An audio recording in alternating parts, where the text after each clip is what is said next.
Talking to Alana McLaughlin, and she's given us some information in reference to anti-Islamic sentiment in the United States of America. Now, Alana, you've covered quite a bit of information during the first and second segment. Let's give you the opportunity during the final segment to deal with some of the other aspects of this anti-Islamic sentiment.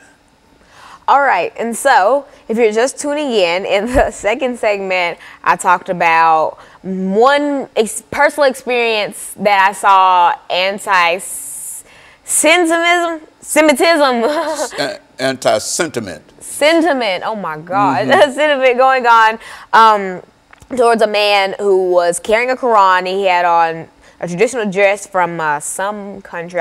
I'm not quite sure because I haven't really taken any cultural classes. But he wasn't American. He was carrying a Quran, so I'm going to make an inference that the man was a Muslim. And so we were kind of okay, I was in Washington, D.C., so I was at John F. Kennedy Airport, and I was trying to go to Nashville.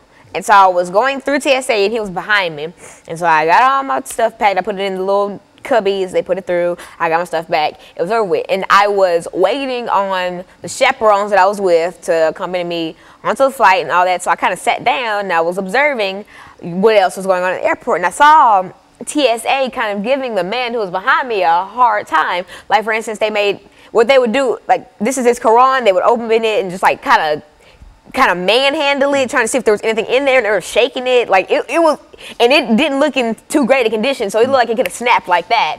And it was just, they were doing so much extra, and that really just made my blood boil, because at that time there wasn't anything I can do, because I couldn't go up there, because once you go through TSA, I couldn't go straight, because as he was coming through it, I couldn't go through that line, and everything was too busy, so I couldn't really do anything about it except, tell the chaperones I was with, and even they expressed their own disgust about it. And that just really made me think, wow, like, that's something that happens so often, but it's never reported on websites, etc. But let that have been any other race getting racially profiled, I promise you it would have been everywhere. If that was me, and they were double checking my stuff and asking me stupid stuff like, do I live in Chicago, or do I have a father, and stupid stereotypical things like that, trust me, it would have been on News Channel 5 like that, or on Fox 17. So you find that this is quite prevalent. It's quite prevalent in terms of the denial in a real sense of people's constitutional rights, citizenship rights and whatnot. Is that what you're saying here? It is, and that's why I feel like there are certain political candidates who do not encourage equality. I'm not going to go into name dropping or anything, but there are certain candidates that do not support equality. And I feel like, okay, right now, the two top candidates are Donald Trump and Hillary Clinton, and that's just, you just really can't fight that. And I feel like, since I'm not old enough to vote, I'm just watching this unfold, and I'm not making any certain choice because my opinion wouldn't really be taken for anything because I can't vote.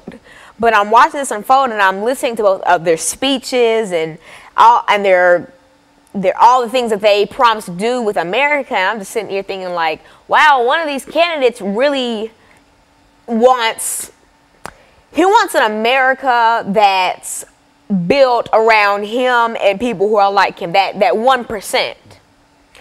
And I don't feel like you could really be a president if you don't think about other people, because running a country, you have to put others before yourself. You have millions of people who are looking up to you, who are abiding by your rules, and if you exclude them from some of the things, A, that's not right, and B, that's dangerous. Alana, in your category, in your age group, I know you're not old enough to vote yet, but do you find that there's any kind of sentiment in reference to what is going on